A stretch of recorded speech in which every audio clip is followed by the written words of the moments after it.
आधो ब्रह्मा मध्ये विष्णु अन्ते देवः सदाशिवा मूर्तित्रयस्वरूपाय दत्तात्रेय नमोऽस्तु ते। আজ দত্ত জয়ন্তীর শুভ দিনে আমাদের গুরু মহারাজ শ্রী সচ্চিদানন্দ সাইনাথ মহারাজকে প্রণাম করে আমি দত্ত অবতার নিয়ে আপনাদের সঙ্গে একটু কিছু বলতে চাই। তা আমরা সবাই জানি যে গুরু আমাদের জীবনের পথপ্রদর্শক এবং আমাদের যে সমস্ত কামনা বাসনা এবং আমাদের জীবনের যে সমস্ত যে সীমাহীন দুঃখ যন্ত্রণা থেকে তিনি মুক্তি প্রদান করেন এবং স্বয়ং ব্রহ্মা তার ইচ্ছে শক্তির দ্বারা 7 জন মহাদ্রষ্টা মুনির সৃষ্টি করেছিলেন, যেমন মরীচি, অত্রি, ঋভু, পুলস্থ, পুলহ, অঙ্গরীষা এবং দক্ষ। এর মধ্যে যে দত্ত অবতার, তার পিতার নাম হলো অত্রি মুনি এবং তার স্ত্রী হচ্ছে অনুসূয়া। তার তিনি এতটাই পতিব্রতা এবং তার প্রতিভক্তি জন্য তিনি বিখ্যাত ছিলেন। আর আমরা সবাই জানি যে নারদ মুনি তিনি সবার মধ্যে একটা ঝগড়া লাগিয়ে দেওয়ার চেষ্টা করেন। এবার তিনি কি করলেন, তিনি গিয়ে স্বর্গে লক্ষ্মী, সরস্বতী এবং গিয়ে পার্বতীর কাছে গিয়ে বললেন যে তোমরা কি সতী, তোমরা তোমাদের স্বামীদের সেরকমভাবে কিছুই করো না, সতী অনুসূয়ার কাছে তোমাদের সতীত্বর কোনো দামই নেই। তখন তারা বলল যে এরকম হতে পারে, আমরা তো স্বয়ং আমাদের সতীত্বর কোনো দাম নেই। বলল না, অনুসূয়া হলো সব থেকে বড় সতী। তখন তারা তাদের স্বামীরা তাদের এলো, যেমন মহাদেব এলো এবং নারায়ণ এবং ব্রহ্মা, তখন তারা বলল যে না, আমাদের প্রমাণ করতে হবে যে আমরাই সব থেকে বড় সতী এবং অনুসূয়াকে অভিশাপ দেওয়ার জন্য কোনো বাহানা তোমাদের খুঁজে বের করতে হবে। যেভাবেই হোক অনুসূয়াকে তো প্রমাণ করে দিতে হবে যে সে কোনোভাবেই তার কিছু একটা এমন করতে হবে যাতে সে কোনো কথা না রাখতে পারে এবং তার সতীত্ব নষ্ট হয়। যে কোনো একটা নৈতিক দ্বিধায় তাকে আটকে রাখার একটা চেষ্টা, তার যেন মহিমা, তার কোনোভাবে কোনো মহিমাকে একটা ছোট করে দেওয়া হয়, তাতে তার এই যে তার এত যে প্রচার হয়ে গেছে তার সতীত্ব, এটা যেন তার খোয়া যায়।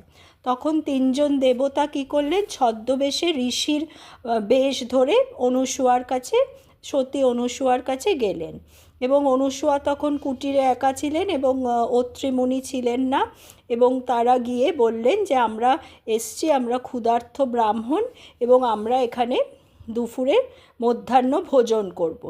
তখন অনুসূয়া দেবী তো তাদের সাদর অভ্যর্থনা জানালেন এবং তখন তারা বললেন যে ঠিক আছে, আমরা আহার গ্রহণ করব, কিন্তু একটাই শর্ত আছে যে কোনো পোশাক পরে আপনি আমাদের আহার দিতে পারবেন না, সম্পূর্ণ বিবস্ত্র অবস্থায় আমাদের আহার দিতে হবে।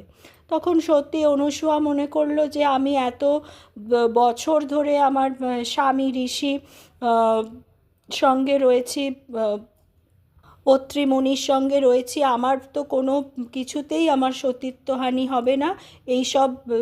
এই 3 জন মহর্ষি আমার সন্তান সম, তিনি সেটা রাজি হয়ে গেলেন এবং সম্পূর্ণ বিবস্ত্র অবস্থায় তাদের জন্য খাবার নিয়ে আসলেন এবং তিনি যখন খাবার পরিবেশন করছেন, তার সতীত্ব এতটাই বিকশিত হচ্ছিল যে ওই 3 জন ব্রহ্মা, বিষ্ণু, মহেশ্বর তারা নিজেদেরকে একদম শিশুর মতো আকার ধারণ করলেন এবং এই শিশুকে দেখে সত্যি অনুসূয়া মাতৃর রূপ প্রকাশ পেল এবং মনে হলো যেন তিনি তাদের স্তন্যপান করাবেন এবং তারা একদম ছোট শিশু হয়ে গেল এবং তাদের কোলে করে তিনি একটি জায়গায় শুইয়ে দিলেন এবং তিনি ঘুমপাড়ানি গান গাইতে লাগলেন এবং তখন অত্রি মুনি সেই আশ্রমে পৌঁছালেন এবং তিনি সম্পূর্ণটাই বুঝতে পারলেন যে তারা ব্রহ্মা, বিষ্ণু, মহেশ এর রূপ এবং সেই দেখে তিনি তিনজনকে তৎক্ষণাৎ চিনতে পারলেন এবং অনুসূয়াও বুঝতে পারলেন যে স্বয়ং ত্রিমূর্তি নারায়ণ এবং মহেশ্বর এবং ব্রহ্মা তার মহর্ষি সেজে তার কুটিরে আগমন করতে এসছেন। তখন তাদেরকে চিনতে পেরে তারা অনুসূয়া এবং অত্রি তাদেরকে এইরকম তারা যেরকম ছোট হয়ে গেছে এরকম সন্তান রূপে তাদের কাছে থাকতে অনুরোধ করলো এবং বলল যে এই আশ্রমেই তোমরা বাস করবে এবং এইভাবে তাদেরকে দত্তক পুত্র হিসাবে উৎসর্গ করে দেওয়ার জন্য অনুরোধ করলো এবং স্বয়ং নারায়ণ তাতে রাজি হলেন এবং বলল যে আমি তোমাদের দত্তক পুত্র হিসাবে থাকবো। এই জন্য তারা দত্তক পুত্র হিসাবে রয়ে গেল এবং দত্ত অবতার হয়ে তারা সূক্ষ্ম দেহে হয়তো চলে গেলেন, নারায়ণ চলে গেলেন, মহাদেব চলে গেলেন, ব্রহ্মা চলে গেলেন, কিন্তু এই ত্রিমূর্তি তিনটে মাথা নিয়ে দত্তক পুত্র হিসাবে অত্রি এবং অনুসূয়ার কাছে সেই যে ছোট্ট হয়ে তার মাতৃ স্নেহ দেখে ছোট হয়ে গিয়েছিল সেইভাবে কিন্তু দত্তক সন্তান হিসাবে অনুসূয়া এবং অত্রির কাছে তারা রয়ে গেলেন। এবং এটা একটা অবতার এবং শ্রীকৃষ্ণ অবতারে যে রামের অবতারে রাবণ বধ করেছিলেন এবং দেহ রেখেছিলেন শ্রীরামচন্দ্র, শ্রীকৃষ্ণ অবতারে দুর্যোধন এবং তার দুষ্ট দলের বিনাশ করে শ্রীকৃষ্ণ চলে গেলেন, কিন্তু দত্তাত্রেয় কী করলেন, তিনি কিন্তু ছেড়ে যাননি। তিনি এই অবতার দেহ বিভিন্ন রূপে দত্তাত্রেয়া কিন্তু রয়ে গেছেন।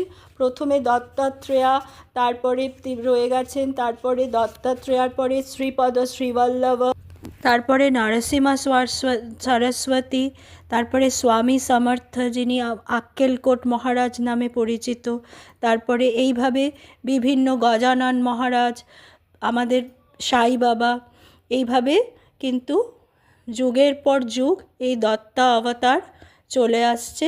সেই জন্য এটা আজকে দত্ত জয়ন্তী। আজকে খুব ভালোভাবে দত্ত জয়ন্তীটা আমরা কাটিয়েছি, খুব ভালো পুজো দেখেছি। রুমাদির বাড়িতে, সুমাদির বাড়িতে আজকে খুব ভালো পুজো হয়েছে। সেখানে একটা বইয়ের উদ্বোধন হয়েছে, রূপের খেলা। সেখানে সাই সত্যাব্রতর একটা অপূর্ব একটা লেখা রুমাদি লিখেছে। খুব ভালোভাবে আজকে পুজোর মধ্যে দিয়ে আজকের দিনটা কাটিয়েছি।